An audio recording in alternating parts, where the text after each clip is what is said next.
नमस्कार।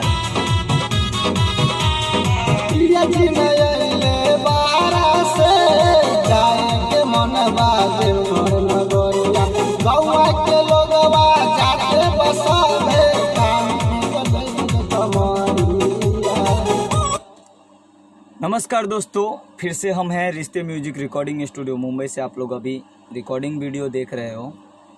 अगर किसी भी सिंगर को आप लोगों को अगर ऑडियो वीडियो बनवाना होगा तो आप लोग संपर्क कीजिए रिश्ते म्यूजिक स्टूडियो मुंबई में। हमारा कंपनी मुंबई में ओपनिंग हो गया है। यहाँ पे नए सिंगर के लिए बहुत ही सपोर्ट है हमारे कंपनी से। जितने भी लोग हैं आप लोग इस कंपनी से जुड़िए और अच्छे से अच्छे काम कीजिए हमारे कंपनी के साथ जुड़कर। यहाँ पे आपका कम पैसे में अच्छा काम होगा। आज हमारे साथ हमारे स्टूडियो में आए हैं पुणे से चलकर, नए सिंगर है वो भी पुणे से चलकर आए हैं। नया सिंगर जिनका नाम है सुमन, आप लोगों को मिलाऊंगा सुमन जी से। आप लोग का नाम है सुमन और ये है सुमन भाई। सुमन भाई, पुणे से आप हमारे स्टूडियो तक का सफ़र कैसा रहा आपका, और आप हमारे स्टूडियो में कैसे आए, कैसे हमारे स्टूडियो के बारे में आप जाने?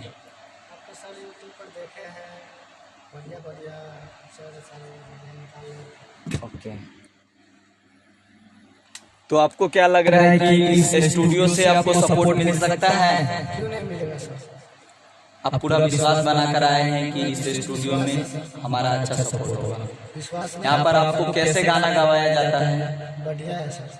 कैसा लगा यहाँ आके? बढ़िया लग रहा है। सारे सिखाने खाने में सारे आप मदद कर रहे हैं। ओके, तो अभी आप लोग दोस्तों देख रहे हैं सुमन जी अंदर है स्टूडियो के वोकल रूम में और वो गाना गाने का कोशिश कर रहे हैं। और पहली दिन आज हम तो आप लोग देखते रहिए वीडियो को। अंदर सुमन जी अभी गाना गाएंगे। ठीक है सुमन जी?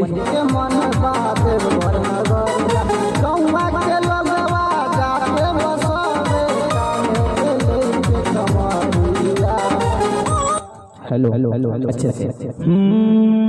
पिया जी ना योइले बहाड़ा से जाए के मनबा देवघर नगरिया, गौवा के लोगवा जाते बसबे काने पे लेके कंवरिया।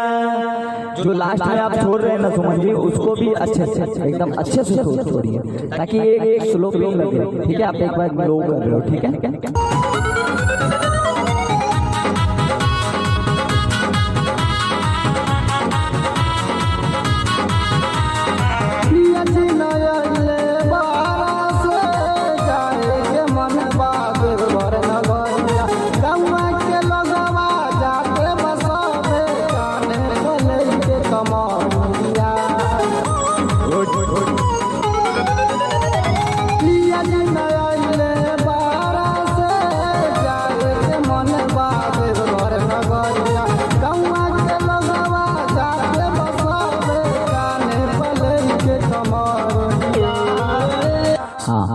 अगला टाइम थोड़ा स्पीड है, आप लो चल रहे हो। ठीक है, उसको भी मैनेज कीजिए क्योंकि बीट स्पीड हो जाता है, डांस जैसा होने लगता है। पिया जी ना थोड़ा स्पीड होता है, आप ये समझ सकते हैं कि नहीं? तो उसको और अच्छे से थोड़ा और अच्छा।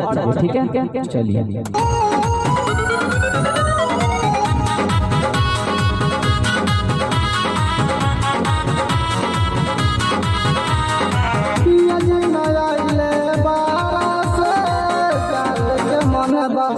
अच्छे से बीट पकड़ के देखिए, मैं बता रहा हूँ।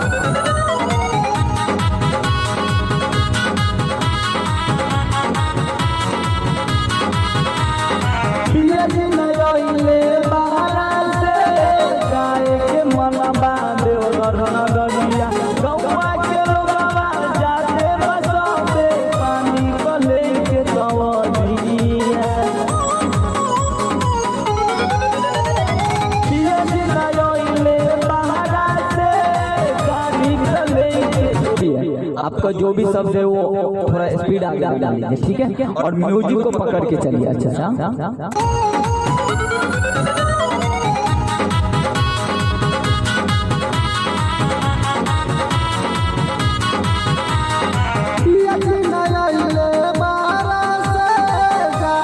मन बा देव घर नगरिया, गौआ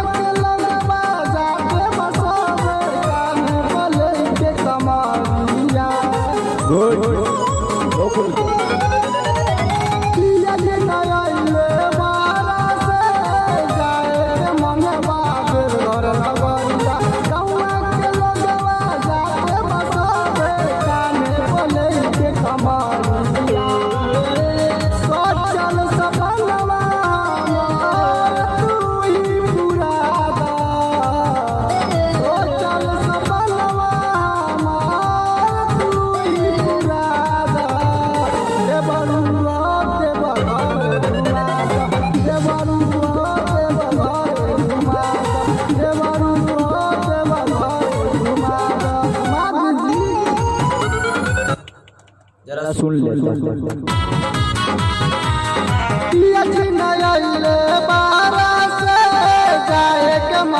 देखिए कितना अच्छा खुल रहा है, एकदम दिल से आइया, एकदम दिल लगा के गाने का एकदम आजा। पानी पीने का पानी दीजिए।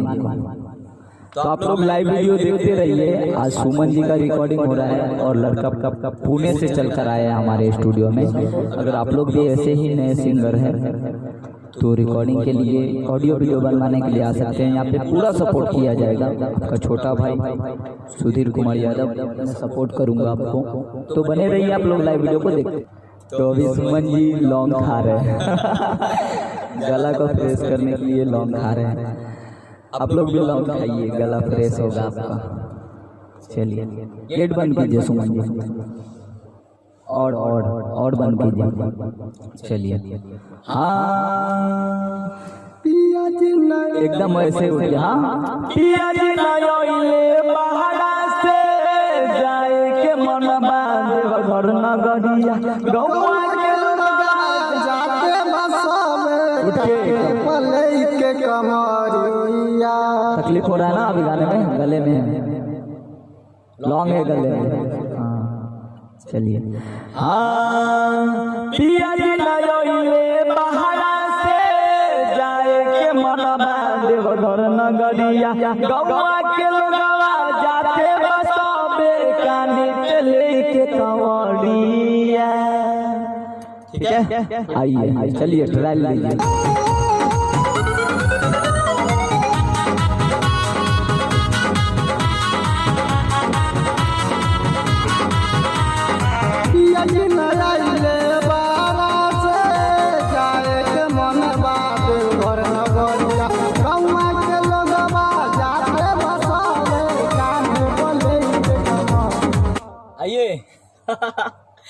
आइए दबा के अच्छे से चलिए खुलेगा आवाज खुल जाएगा आपका।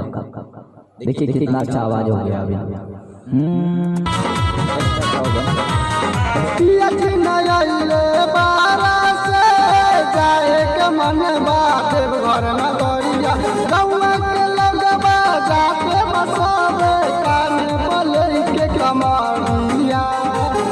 देखिए सुमन जी का आवाज क्या लग रहा है, अब लग रहा है कि कुछ गाय।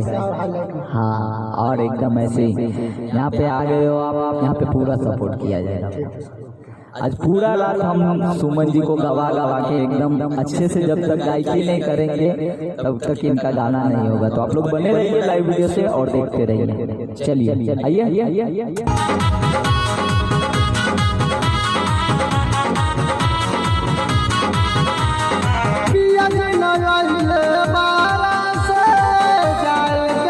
अच्छे बीट पकड़िए। हाँ स्टार्टिंग ठीक है, थोड़ा पिया को और लो कीजिए। ठीक है पिया जी नयोइले पहाड़ा से पहाड़ा तक उठा लीजिए। ठीक है पिया जी नयोइले पहाड़ा, हाँ उठाइए पूरा पहाड़ा पे पूरा गला खोलिए पूरा। पिया जी इतना नहीं, गला खोले पहाड़ा पे खोले।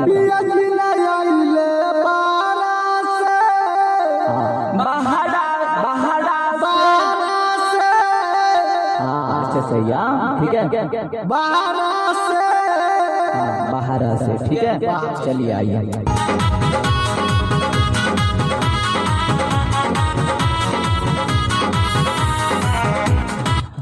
चलिए सुमन जी आइए।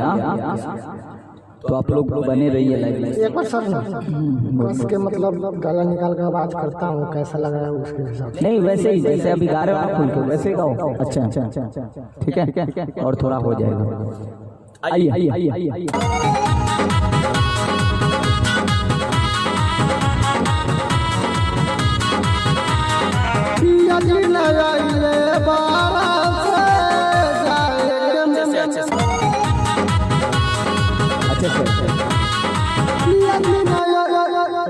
म्यूजिक पकड़िए, म्यूजिक पकड़ के आइए।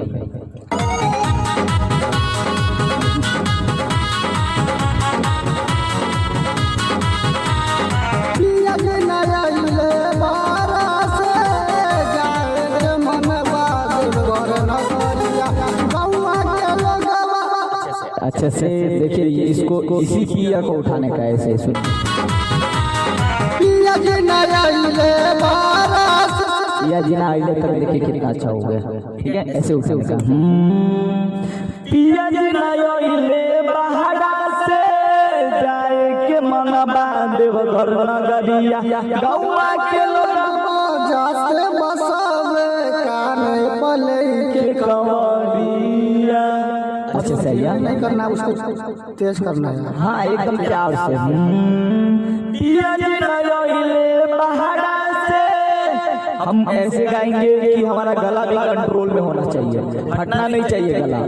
ठीक है, गला में ऐसी ताकत पेट से लगाने का है कि हमारा गला फटना नहीं चाहिए। ठीक है, वो सब कंट्रोल में लेकर गायकी होता है। चलिए आइए।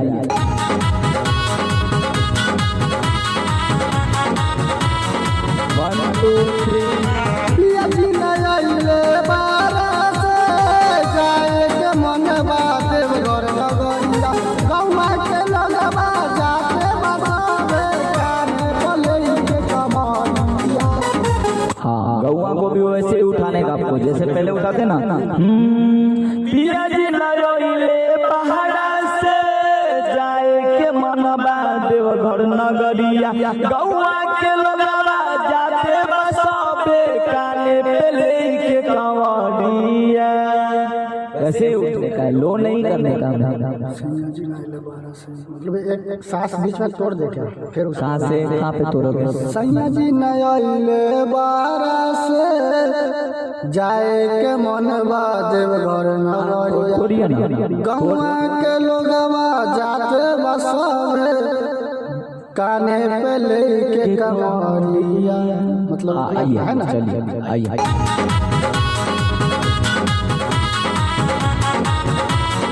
1 2 3। पिया जी नया ले बारस, जाए के मनवा देवघर नगरिया, गौवा के लगवा जाते बसावे काने पे लेके कंवरिया। पिया जी नया ले बारस, जाए के मनवा देवघर नगरिया, गौवा के लगवा जाते बसावे काने पे लेके कंवरिया। सोचल सपनवा तू ही पुराना, सोचल सपनवा तू ही पुराना। देवरुआ देवघर घुमा, देवरुआ देवघर घुमा, देवरुआ देवघर घुमा, घुमा नदी। हाँ गुड एकदम घुमा दी ना जी। ठीक है, आइए फिर से बड़ा। पहले सुन लीजिए। हाँ, इसको सुन लो। पिया जी नया ले बारस, जाए के मनवा देवघर नगरिया, गौवा के लगवा जाते बसावे काने पे लेके कंवरिया। ऐसे सुर अच्छा लग रहा है ना? हाँ अच्छे से। आइए फिर से। हाँ अच्छे से उठाइए, अच्छे से। चलिए इसको फिर से रिपीट करते हैं और भाव लाते हैं, भाव में गाइए। पिया जी नया ले बारस, जाए के मनवा देवघर नगरिया, गौवा के लगवा जाते बसावे काने पे लेके कंवरिया। गुड ऐसे ही। हाँ ऐसे चलिए।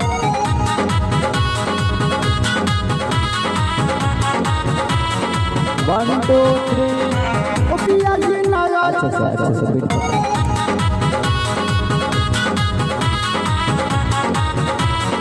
1 2 3। पिया जी नया ले बारस, जाए आइए पकड़।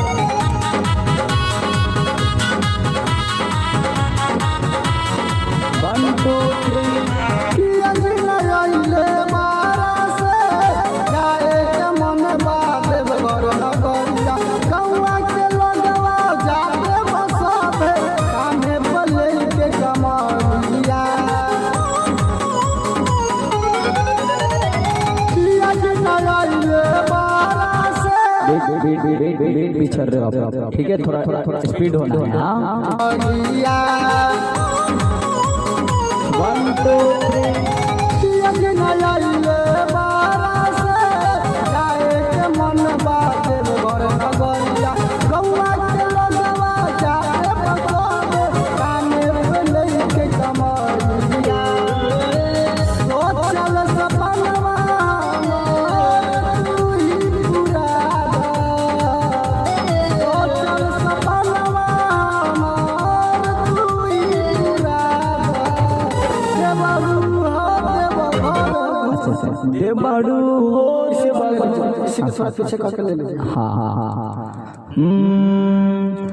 ला देवरू हो देवघर घुमा आइए वहाँ से प्यार से लो लो लो देवरू हो प्यार से देवरू हो देवघर घुमा दो गुड गुड गुड आइए आइए सोचल सपनवा मोर तू ही पूरा दो देवरू हो देवघर बीट पे आइए बीट पे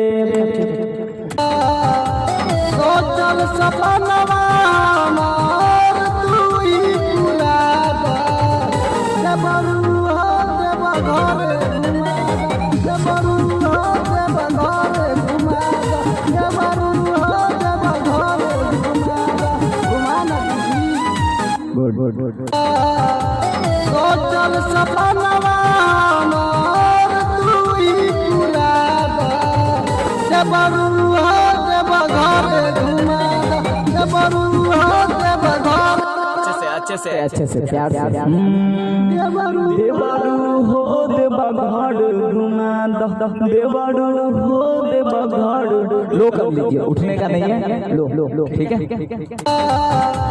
सोचल सपनवा